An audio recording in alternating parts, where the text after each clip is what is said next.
thought I'd see how it felt. And paint every day in the morning.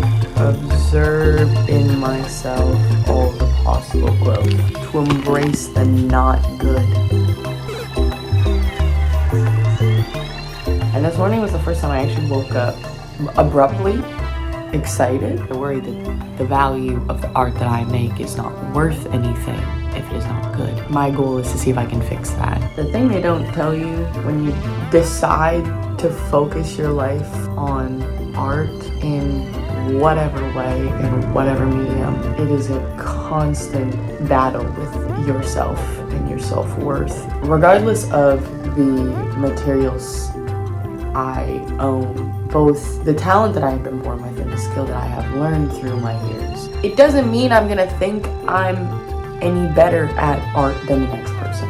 It's still just as hard to pick up a brush. It's still just as hard to make a video. The longer I sit in the pool of I'm not good enough, my art doesn't matter, and I focus on that, when I start, when you start, when anyone starts, it's not going to be good. And to expect yourself to be good is to neglect that trial period and neglect the growth that you go through when you're just simply not fucking good.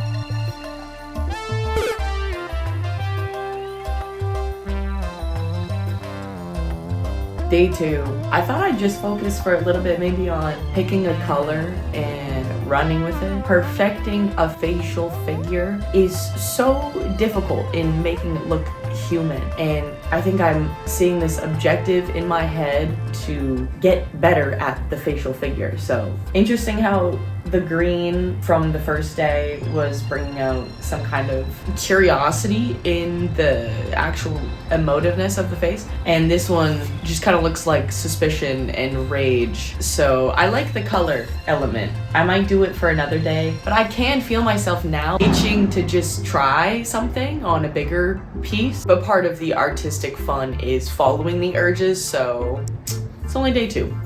We'll see. She hated when I call and it's...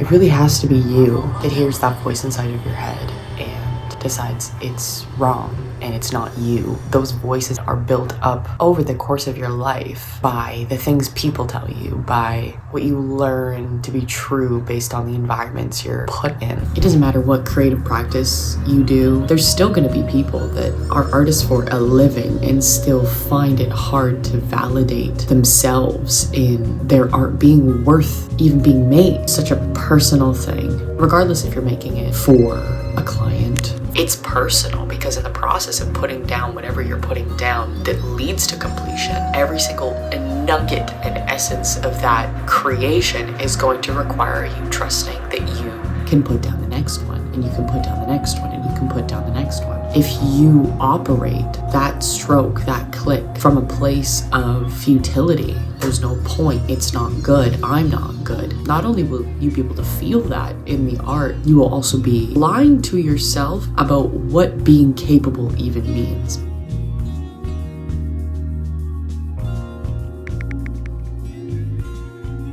For day 4, I had a friend over to paint. We ate snacks, yapped, watched a horror movie. They did a pretty Bob Ross scene. I wanted to do anything but a facial form. I fear I've severely underrated painting with your friends as a bonding activity. 12 out of 10 experience, great night. I didn't finish mine, but I'm gonna leave it that way and force myself to be okay with it. I've been running out of everything. Poster board that warps when you paint it. Masonite. It was getting to the point where I would have to paint over like my first acrylic studies that I did in school. I just have such sentimental value with those. Tiny little canvases and little poster board. There's this huge desire of mine to just paint on something big because I think there's something about scale and a grandiose giant piece of whatever artwork that's gonna make something inherently more valuable, which I don't agree with when I break that down because that is based in no logical reality. I don't. So we went small. Can't wait to paint on this though. 4x4. So anyways, translucent rose beige. There were so many brands that I didn't know what to get. I figured if I get like a porcelain, some grayscale, or like a flesh tone, I could just paint over it. Got some good gawk. You mix with regular acrylic paints and it makes it suitable for painting on clothes. This just makes things able to be heat set. So once you paint, it dries, you heat set it, wait some time before washing, and then it makes sure the paint on your clothing doesn't like crack. It is one with your clothing. Okay, bye! On a side note, but The Body Keeps the Score by Bessel van der Kolk that I know so many people have recommended. And a Court of Thorns and Roses update will be soon.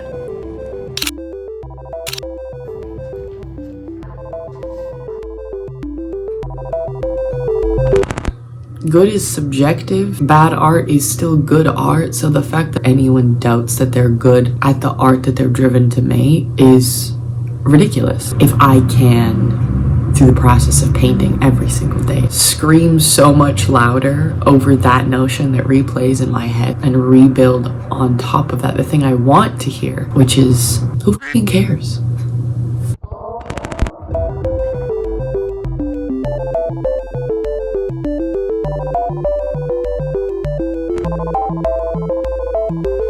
Being capable, being skillful, being talented at anything, even outside of art, is not genetic. You could be predisposed for certain things, but that doesn't mean that there have not been artists that suck and got better over time and have gotten to where they are now. It's in how much you want to believe in the voices inside of your head. It's in how much you actually feel determined to break that down and put space between you and them and to rebuild them and to get them to shut the fuck up.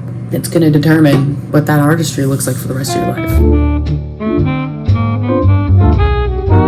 You know, I saw this video the other day. It's that lady that plays the new Oz movie with Ariana Grande. I don't know her name. Lovely woman. Bald. And she had said on some interview, her therapist told her, everything you're doing in your life, whether it's drinking or eating some food or reading a book, whatever, you should be constantly asking yourself while doing those actions if you love yourself. Sad that it felt so radical. I realized that because I love myself, the act of painting, the act of making things every day needs to come from love. I don't know where other people create from, but this feels like the only way to me. Everything looks like art now. There's more of a gratitude for the things I look at, the actions I put myself through. Recently becoming so aware of every slice of happiness in my life and how subtle they can be to enact. To be a creative, you have to consume less and create far more than you will ever consume. You have to remain curious. There's a path in this life trodden only by you that is unfamiliar to you and that you've never trodden before. If you don't lead with curiosity, things are gonna get real difficult real quick. The barriers you encounter are going to be specific to you, and you have to be not only prepared to encounter those, but ready to deal with it in whatever way you want to deal with it. Things are going to get real difficult when you discover that it has to be you to overcome that barrier. And if you don't have the curiosity, and fear supersedes your curiosity, and fear becomes the thing that takes precedent when you see those barriers and you can feel them in your chest, that progression and that moving on and that self-betterment in the process of a creative is never gonna get better. I went into this pretty determined that it was going to be painting only. I didn't know if I wanted it to be painting or a more broad term of art. Mentally, I stuck with painting. I don't think that that should be the point of this. And when I felt pulled by other mediums, that desire was substantial enough for me to follow, I would do it. Even the process of doing art isolated, I did expand on by asking a friend to have this paint night with me. So the barriers that I seem to be encountering are self-imposed, and encountering those barriers is part of doing the damn thing. If you have a pull to create in one way and you create an unnecessary barrier for yourself, you're limiting yourself. And when the whole point of it is to expand your understanding of what you're capable of and realize that everything is within your control, you're putting up walls that shouldn't be there. So this was my first time like baking clay, and I burnt it a little bit on the bottom, which you can't notice now because I sanded it a little bit as much as I could, and then I painted over it. It's been baked, it's been colored, and I put this like nice shiny glaze on it, and I've made it into a very cute little coin couch that I keep by my door. All things considered, it kind of sucks. You can see so many little like holes and divots. I kind of love how much it sucks. These cushions were off balance and I had to put these on the corner. Makes me want to make more tiny little clay furniture. So fun. It honestly took me a lot less effort than I thought it would, so. I did this one and I don't remember the footage of me doing it. I did it on stream and it's just on some acrylic clear something, and it's supposed to be the view out my window. Far away it looks kind of nice. Acrylic's not really something I ever paint on or use, so it was really interesting to try something different. If you put it up against the light though, you can see the transparency. I should have painted with something a little thicker. The more you know. It really is the ecosystem that you create inside of yourself that in turn externalizes itself with your routines and your rituals, your habits, your loved ones, the people around you, etc., the things you consume, the art you make. It becomes external because if you're living and breathing and moving with that purpose, there's no option for it to not show up. Yeah, sure, flow, but more just the ecosystem of you. Prince used to get in the studio and make a song a day for 5 years and has a vault of thousands of songs that are completely done and unreleased, and you know, who knows if they'll ever be released. He woke up and did sound check for 4 hours before a show, and then after a show was when his day began and he would go to the studio. He also played every instrument ever, so it was just him doing what he wanted to in that moment. After doing a show that was 2 hours, after doing a 4-hour sound check, the way that iconic artists live their life, not just finding purpose through their art, but it being their breath and their life. What's going on? It's Alexa in post. I just wanted to say on the topic of Prince, in no way are we going to get it twisted that I'm idealizing his drug use, addiction, overdose. Prince is an icon, a cultural icon, a queer icon, and his death came traumatically, and I don't want it to get twisted at this part that I'm saying that all that was worth it or anything like that, because it absolutely wasn't. And the music industry has taken endless amounts of lives that did not deserve to be taken, that were all taken far too soon because of the industry that means certain people lean on certain things to help them through the industry, which, you know, sometimes leads to their untimely deaths. So I'm saying that I think that's the way that certain artists function at their core, at like the base of the person that they are. And I think Prince was one of those, and it shows in the day-to-day of how Prince lived their life, and like the production of music, the knowing all the musical instruments, etc., etc. Yeah. Rest in peace to Prince. Rest in peace to every untimely person that the music industry has taken and still continues to take. But that's not what this video is about, is it? Could be. Anyways, love you.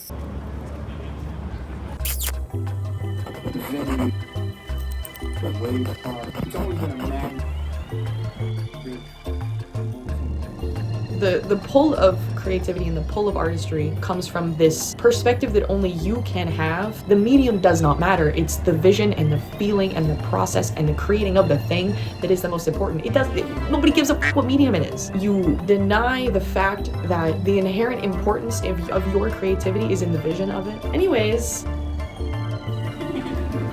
Itchy Bubby and I. That's her tail too, it's like a squirrel.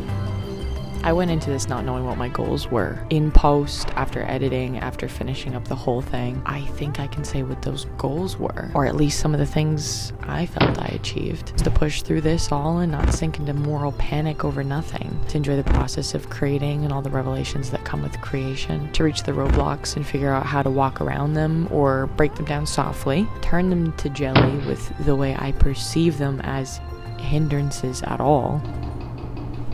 It's the cops. A cab.